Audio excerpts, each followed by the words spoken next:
Welcome back to all. আজকে আমরা three কোশ্চেন্সের তৃতীয় তথা শেষ অংশটি দেখব। আমরা এর আগে দুটি অংশ দেখেছি এবং আজকে আমাদের এই লেসনটি কিন্তু পুরোপুরি কমপ্লিট হবে। তো এর আগের অংশে আমরা যেটা দেখেছিলাম, সেখানে একটি উন্ডেড পারসন দৌড়ে এসেছিল জঙ্গল থেকে এবং সেই লোকটি এসে জারের সামনে পড়ে গিয়েছিল মাটিতে অজ্ঞান হয়ে, এবং তারপরই কিন্তু জার এবং হারমিট সহ সেই লোকটির সেবা করেছিলেন। ঠিক আছে, তারপর রাত্রিবেলা তারা ঘুমিয়ে কাটিয়ে দিয়েছিলেন এবং এবারে আমরা পরের অংশটুকু দেখব। আচ্ছা, দেখো এবার কি বলছে। দেখো যে হোয়েন হি অক ইন দ্য মর্নিং, যখন তিনি জেগে উঠলেন সকালে, it was long before he could remember where he was, যে বেশ কিছুক্ষণ সময় লাগলো তার মনে পড়তে যে তিনি আসলে কোথায় ছিলেন। Or who was the strange bearded man lying on the bed and gazing intently at him with shining eyes? আর সেই দাড়িওয়ালা লোকটি, সেই স্ট্রেঞ্জ অদ্ভুত যে দাড়িওয়ালা লোক যিনি বিছানায় শুয়ে আছেন, গেজিং ইন্টেন্টলি তার দিকে এক দৃষ্টিতে তাকিয়ে আছেন, সেই লোকটিকে উজ্জ্বল চোখে তাকিয়ে আছেন, সেই লোকটিকে তার জানতে একটু সময় লাগলো। ওকে, আচ্ছা। Forgive me, said the bearded man in a weak voice. এবার বিয়ার্ডেড ম্যানটি বলল যে ফরগিভ মি, আমাকে ক্ষমা করুন, একটি দুর্বল কণ্ঠে ধীরে ধীরে করে বললেন। হোয়েন হি স, কখন বলেন কথাটি? When he saw that the jar was awake and was looking at him, যখন দেখলেন যে জার জেগে উঠেছেন এবং তার দিকে তাকাচ্ছেন, তখন কিন্তু তিনি এই জিজ্ঞাসাটা করলেন। এখানে প্রশ্ন হতে পারে। এরপরে জার এবার বলছে, I do not know you and have nothing to forgive you for, said the jar. Tsar বলল যে I do not know you, আমি তো আপনাকে চিনি না, and have nothing to forgive you for, এবং আপনাকে ক্ষমা করারও কোনো কারণ নেই। কারণ ক্ষমা করতে গেলেও কি কোনো একটা তো কারণ লাগে, দোষ করলে তবে আমরা ক্ষমা চাই। তো সেই বিষয়টা বলছে যে নাথিং ফর, কেন ক্ষমা করব। এবার অনেক বড় একটি পার্ট, সেটি পুরোটাই কিন্তু সেই লোকটি বলছে, you do not know me but I know you. হ্যাঁ, আপনি আমাকে চেনেন না, বাট আই নো ইউ, আমি কিন্তু আপনাকে চিনি। I am that enemy of yours, আমি আপনার সেই শত্রু। মানে বলতে চাইছে the wounded man was an enemy of the Tsar who swore to revenge himself on you, যে শপথ করেছে, শোর প্রতিজ্ঞা করেছে আপনার উপর রিভেঞ্জ নেওয়ার। বিকজ, কারণ কি, ইউ এক্সিকিউটেড হিজ ব্রাদার, কারণ আপনি অর্থাৎ জার কি করেছে, তার ভাইকে, অর্থাৎ সেই যে এনিমি তার ভাইকে কিন্তু হত্যা করেছে, অর্থাৎ উন্ডেড ম্যানটির ভাইকে তিনি এক্সিকিউট করেছে। ঠিক আছে, লফুলি কাউকে এক্সিকিউট করা, বিচারের দণ্ড দেওয়া, সেটাই হচ্ছে কিন্তু এক্সিকিউট করা। ওকে, অ্যান্ড সিজড এর প্রপার্টি, এবং তার কি করেছেন, সম্পত্তিও কিন্তু আপনি সিজ করে নিয়েছেন, বাজেয়াপ্ত করেছেন বা দখল করে নিয়েছেন। আই নিউ, আমি জানতাম, আমি জেনেছিলাম, you had gone alone to see the hermit, আপনি একা একাই হারমিটের সঙ্গে দেখা করতে গিয়েছেন। And I resolved to kill you on your way back, আর আমি কি করেছিলাম, শপথ করেছিলাম, প্রতিজ্ঞা করেছিলাম যে আপনার ফেরার পথে, ওয়ে ব্যাক, যখন আপনি ফিরবেন তখন আপনাকে কিল করার, হত্যা করার। বাট দ্য ডে পাস্ট, দিন কেটে গেল, অ্যান্ড ইউ ডিডন্ট রিটার্ন, আর আপনি কি করলেন না, ফিরলেন না। দিন কেটে গেল তবু আপনি ফিরলেন না। So I came out from my ambush, আমি আমার যে গোপন আস্তানা, যেখানে আমি লুকিয়েছিলাম, সেখান থেকে কি করলাম, বেরিয়ে এলাম। টু ফাইন্ড ইউ, কেন বেরিয়ে এলাম, আপনাকে খুঁজতে। অ্যান্ড কেম আপন ইউর বডিগার্ড, এবং আপনার বডিগার্ডের সামনে চলে আসলাম। দে রিকগনাইজড মি, তারা আমাকে চিনতে পারলেন, রিকগনাইজ করতে পারলেন যে I am one of the enemies of the Tsar, and wounded me, এবং তারা আমাকে কি বললেন, আহত করে দিলেন। আই এসকেপড ফ্রম দেম, যে এনি হাউ, সেই লোকটি সেখান থেকে পালিয়ে আসতে পেরেছিল, but should have bleed to death had you not dressed my wound, আর আপনি যদি আমার এই যে উন্ড, ক্ষতটার সেবা না করতেন, ড্রেসড না করতেন, তাহলে হয়তো কি, should have bleed to death, আমি মারাই যেতাম। ঠিক আছে, আমি মরেই যেতাম যদি আপনি আমার আঘাতের শুশ্রূষা সেবা না করতেন। I wished to kill you, আমি আপনাকে হত্যা করতে চেয়েছিলাম, and you have saved my life, আর আপনি আমার জীবন বাঁচিয়েছেন। তো সেই কারণেই কি তিনি কিন্তু ক্ষমা চাইছেন, ঠিক আছে। So forgive me now if I live, আমি যদি বেঁচে থাকি, যদি বাঁচি, and if you wish it, আর আপনি যদি চান, কি চাইতে, পরের অংশটুকু, আই উইল সার্ভ ইউ, আমি আপনার সেবা করব, as your most faithful slave, আপনার সবচেয়ে বিশ্বস্ত স্লেভ হিসেবে, ভৃত্য হিসেবে, দাস হিসেবে কিন্তু আমি আপনার সেবা করব, যদি আপনি কি করেন, এটা নিতে চান, আমি আপনার যদি ইচ্ছা হয়, if you wish it, and will beat my sons, এবং আমি আমার ছেলেদেরকেও আদেশ করে যাব, ডু দ্য সেম, একই কাজ করতে, অর্থাৎ to serve you, so forgive me, আমাকে ক্ষমা করুন। আচ্ছা, এবার জারের কি reaction? The jar was very glad to have made peace with his enemy so easily, এইভাবে এত সহজভাবে একটা শত্রুর সঙ্গে শান্তি চুক্তি হয়ে গেল বা শান্তি স্থাপন করতে পেরে তিনি কিন্তু ভীষণ খুশি হলেন। আরও একটা কারণ ছিল, to have gained him for a friend, এবং তাকে একটা বন্ধু হিসেবে লাভ করে, যেহেতু তিনি বললেন যে একদম সব থেকে বিশ্বস্ত স্লেভ হিসেবে কাজ করবে, তাই না? তো বিশ্বস্ততার জন্য তাকে কিন্তু বন্ধুর কথা বলেছে। হি নট অনলি ফরগেভ হিম, তিনি তাকে শুধু ক্ষমাই করলেন না, অর্থাৎ ক্ষমা তো তিনি করলেনই, but said he would send his servants and own physician to attend him, যে তিনি কি করবেন, তার নিজস্ব যে সার্ভেন্ট এবং তার নিজস্ব যে ফিজিশিয়ান, ডক্টর, ঠিক আছে, তাদেরকে কি করবেন, তার কাছে তার সেবা করার জন্য পাঠাবেন। আরও প্রমিস করলেন, এবার আরও প্রমিস করলেন, promise to restore his property, এবং তার যে সম্পত্তি, যেটা তিনি অভিযোগ করেছিলেন যে তার ভাইয়ের সম্পত্তি নিয়ে নিয়েছে, সেই সম্পত্তিটাকেও কিন্তু রেস্টোর করার, ফিরিয়ে দেওয়ার প্রতিশ্রুতি দিলেন। Having taken leave to the wounded man, এবার সেই উন্ডেড ম্যানের কাছ থেকে লিভ নেওয়ার পর, the Tsar went out into the porch, তিনি কিন্তু এবার কি করলেন, বারান্দায় বা আমরা উঠোন বলতে পারি, সেখানে কিন্তু বেরিয়ে গেলেন, ঠিক আছে, উঠোনে কিন্তু বেরিয়ে গেলেন।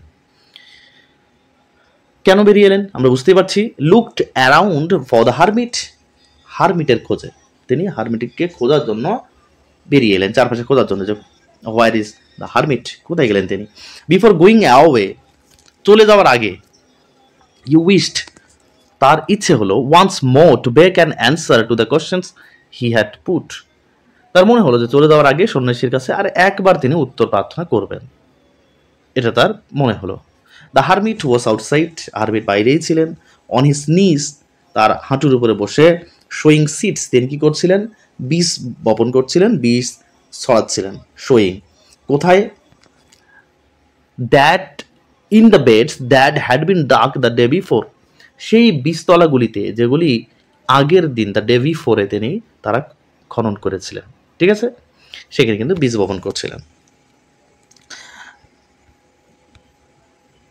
দ্য জার অ্যাপ্রোচড হিম, এবার জার তার কাছে গেলেন, অ্যান্ড সেড, এবং বললেন, ফর দ্য লাস্ট টাইম, শেষবারের মতো, I pray you to answer my questions wise man, যে হে জ্ঞানী মানুষ, আমি আপনার কাছে শেষবারের মতো আমার প্রশ্নগুলির উত্তর প্রার্থনা করছি, আপনি দিলে দিবেন, না দিলে কিন্তু আমি চলে যাব। এবার একটা অদ্ভুত উত্তর দিল হারমিট, কি বললো দেখো, you have already been answered, আপনাকে তো ইতিমধ্যে উত্তর দিয়ে দেওয়া হয়েছে, said the hermit, still crouching on his thin legs, তখনই তিনি কিন্তু তার সেই থিন, পাতলা, শীর্ণ পায়ের উপর বসেছিলেন, সেভাবে বসেই বললেন, looking up at the tsar, জারের দিকে তাকিয়ে, হু স্টুড বিফোর হিম, যে তার সামনে দাঁড়িয়েছিল, অর্থাৎ জার তার সামনে দাঁড়িয়েছিল, সেই জারের দিকে মুখ করে তাকিয়ে বললো যে আপনাকে উত্তর দেওয়া হয়েছে, তাই না। এবার যা তো অবাক, যা বলছে, how answered, what do you mean, asked the tsar, যা জিজ্ঞাসা করলেন যে আমি কিভাবে উত্তর পেলাম, হাউ অ্যান্সার্ড, কিভাবে উত্তর দিলেন, আপনি কি বলতে চাইছেন, আই ডোন্ট আন্ডারস্ট্যান্ড, আমি বুঝতে পারছি না যে আপনি কি বলতে চাইছেন। এবার পুরো বিষয়টাকে আমরা এই যে পুরো স্টোরিটা পড়ছি, তার মোরাল বা যেটাই বলতে পারো, এইটাই কিন্তু এই শেষ অংশটার জন্যই কিন্তু এত বড় গল্পটা বলা, ঠিক আছে।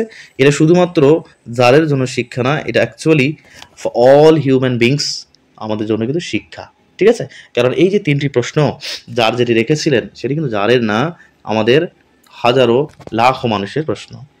তো হারমিটের মতে কি উত্তর ছিল দেখো, চলো দেখি। প্রথমে বলছে, do you not say, replied the hermit. Hermit বলল, উত্তর দিল যে আপনি কি দেখেননি বা বুঝতে পারছেন না? কিভাবে উত্তর দেওয়া হলো দেখো। অ্যাকচুয়ালি হারমিট প্রথমেই কিন্তু তার উত্তরগুলিকে কথার মাধ্যমে দিতে পারতেন, কিন্তু তিনি দেননি। কারণ কি তিনি দেননি? এই কারণে, কারণ আমাদের মধ্যেও আছে, আমাদেরকে যদি কেউ সহজ সরলভাবে কোনো একটা কিছু বলে দেয় আমরা কিন্তু সেটাকে নিতে পারি না, কিন্তু প্র্যাকটিক্যালি এক্সপেরিয়েন্সের দ্বারা যদি কিছু আমাদেরকে বুঝিয়ে দেওয়া হয় তাহলে আমরা কিন্তু খুব সহজে সেটাকে মেনে নিতে পারি।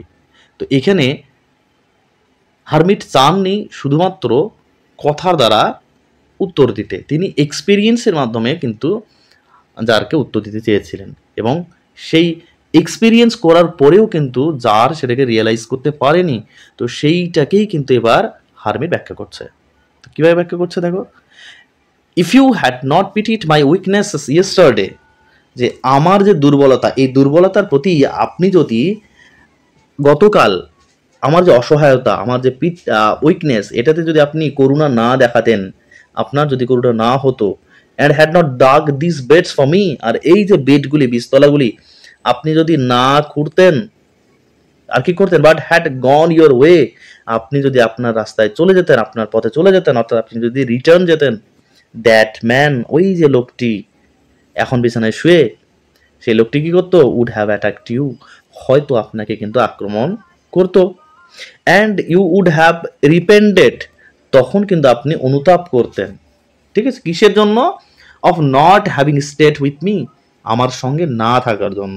তখন আপনার মনে হতো, ইস, যদি আমি হারমিটের সঙ্গে থাকতাম আমার এই অবস্থার আজকে কিন্তু হতো না। এখানে মনে রাখতে হবে, যখন হারমিটের সঙ্গে দেখা করতে এসেছিল যার কিন্তু একটা কমন পিপলের মতো এসেছিল, কাজে এখানে সেই লোকটি, উন্ডেড ম্যানটি যদি তাকে আক্রমণ করতেন তাহলে কিন্তু জারের একটা বড় ক্ষতি হতে পারত। ওকে, এই জন্য গুরুত্বপূর্ণ। তো কি বলছে দেখো, so the most important time was when you were digging the beds. তাহলে তোমার যে প্রশ্ন ছিল সেটাই বোঝাচ্ছে যে আপনার যে প্রশ্ন ছিল যে সব থেকে সঠিক সময় কোনটা, তাহলে the most important time was when you were digging the beds, আপনি যখন আমার জন্য সেই বেডগুলিকে খুঁড়ছিলেন, সেটাই ছিল সব থেকে গুরুত্বপূর্ণ সময়। And I was the most important man, আপনার যে সেকেন্ড কোশ্চেন ছিল who are the most necessary people, তাহলে then that time I was the most important man, অর্থাৎ হারমিট নিজেকেই বলছে আমি গুরুত্বপূর্ণ মানুষ ছিলাম আপনার জীবনে। And to do me good, আর আমার জন্য যে ভালোটা করেছিলেন, was your most important business. যে থার্ড কোশ্চেনে ছিল what was the most important thing to do, সব থেকে গুরুত্বপূর্ণ কাজ কোনটা, তাহলে সেটাই কিন্তু বলে দিল যে ভালো কাজটা যেটা আমার জন্য করলেন সেই কাজটাই ছিল আপনার জীবনের সব থেকে কিন্তু ভালো কাজ, ইম্পর্টেন্ট কাজ। আফটারওয়ার্ডস, তারপরে আরও ব্যাখ্যা করছে দেখো। তারপরে পরবর্তীতে কি ঘটেছিল, afterwards when that man ran to us, যখন সেই মানুষটি আমাদের কাছে দৌড়ে আসলো, the most important time was when you are attending him, তখন কিন্তু সব থেকে গুরুত্বপূর্ণ সময় ছিল যখন আপনি সেই লোকটিকে সেবা করছিলেন, সেইটাই ছিল সব থেকে গুরুত্বপূর্ণ সময়। For if you had not bound up, কারণ আপনি যদি তার সেবা না করতেন, তার কতটাকে বেঁধে না দিতেন, he would have died without having made peace with you, আপনার সঙ্গে বন্ধুত্ব স্থাপন করা ছাড়াই কিন্তু সেই লোকটা মারা যেত। তাহলে আপনি একটি শত্রু হারাতেন। আর কে না চায় যে জীবনে যখন অন্তিম সময় আসবে তখন একটা মানুষের সঙ্গে বন্ধুত্ব স্থাপন ছাড়া বা মৃত্যুর পরেও তাকে কেউ ঘৃণা করবে বা শত্রু হিসেবে থাকবে, এটা চাইতে। Okay, so he was the most important man, তাহলে তখন সেই সব থেকে গুরুত্বপূর্ণ মানুষটা ছিল কিন্তু সেই মানুষটি। And what did for him you did for him was your most important business, আর সব থেকে গুরুত্বপূর্ণ কাজ ছিল আপনি যেটা তার জন্য করেছিলেন, অর্থাৎ তার সেবা করেছিলেন, সেটাই ছিল সব থেকে গুরুত্বপূর্ণ কাজ। রিমেম্বার দেন, মনে রেখো। তাহলে কি মনে রাখতে বলছে, there is only one time that is important, এই যে বিশ্বজগৎ বা আমাদের যে সময়, জীবনের সব থেকে গুরুত্বপূর্ণ সময় হচ্ছে একটাই, দ্যাট ইজ নাও। কোন সময়টা? নাও, এই যে এখন, প্রেজেন্ট, এটাই হচ্ছে আমাদের সব থেকে গুরুত্বপূর্ণ সময়। কারণ it is the most important time because it is the only time when we have any পাওয়ার, কারণ এই সময়টাতেই আমাদের হাতে কিছু করার জন্য ক্ষমতা থাকে। কারণ আমরা না পাস্টে ফিরে যেতে পারি, না আমরা ফিউচারে যেতে পারি। আমাদের হাতে আজকের দিনটা আগামীকালে গিয়ে কিন্তু পাস্ট হয়ে যাবে, আর আগামীকাল তো আগামীকালই থেকে যায়, তাই না? আচ্ছা, the most necessary person is the one with whom you are. আর সব থেকে গুরুত্বপূর্ণ ব্যক্তিকে আপনি যার সঙ্গে রয়েছেন সেই। তাহলে যখন যেখানে যার সঙ্গে থাকছেন সেই মানুষটাই হচ্ছে আপনার সব থেকে প্রয়োজনীয় মানুষ। For no man knows whether he will have dealings with any one else, তাই না? কারণ আপনি যার সঙ্গে আছেন সেই হচ্ছে সবথেকে গুরুত্বপূর্ণ, কারণ কোনো মানুষই জানে না তার অন্য কারোর সঙ্গে আর কখনো প্রয়োজন থাকবে কি না, তার কোনো ডিলিংস হবে কি না সেটা কিন্তু কেউই জানে না। And most important affair is, আর সব থেকে গুরুত্বপূর্ণ কাজ সেটা হচ্ছে কি, টু ডু হিম গুড। অর্থাৎ যে ব্যক্তির সঙ্গে আপনি থাকছেন তার ভালো কিছু করাটাই হচ্ছে সব থেকে গুরুত্বপূর্ণ কাজ। বিকজ কারণ কি, ফর দ্যাট পারপাস অ্যালোন, শুধুমাত্র এই কারণেই বা এই উদ্দেশ্যেই was man sent into this life, মানুষকে জীবনে বা এই পৃথিবীর যে পার্থিব জীবন সেখানে পাঠানো হয়েছিল। ঠিক আছে, তাহলে এইভাবেই কিন্তু শেষ করছে। তাহলে আমাদের জীবনের যে তিনটি মোক্ষম পয়েন্ট, তিনটি মোক্ষম প্রশ্ন, সবথেকে গুরুত্বপূর্ণ সময় কি, নাও, এখন, আর পার্সনকে যার সঙ্গে আমরা আছি যখন যেখানে সেই মানুষটাই, আর অন্যের অর্থাৎ আমরা যার সঙ্গে থাকছি তার ভালো করাটাই হচ্ছে কিন্তু আমাদের সব থেকে গুরুত্বপূর্ণ কাজ। এই ছিল জারের সেই তিনটি প্রশ্নের উত্তর এবং হারমিটের দেওয়া সেই তিনটি প্রশ্নের উত্তর। আশা করি খুবই ভালো লেগেছে গল্পটি, এবং এখানে শিক্ষণীয় আমাদের পার্থিব জীবনেও আমরা কিন্তু এটাকে কাজে লাগাবো বা লাগাতে পারি। তো আজকে এ পর্যন্তই, আজকে আমাদের এই পড়াটি শেষ হলো। এরপরে এখান থেকে প্রশ্ন উত্তর কি কি হতে পারে আমি যদিও বা টেক্সটের সময় পড়ানোর সময় বলে দিয়েছি, তবুও আলাদা করে দেওয়া হবে। পাশে থাকবেন বা পাশে থাকবে। Till then, take care.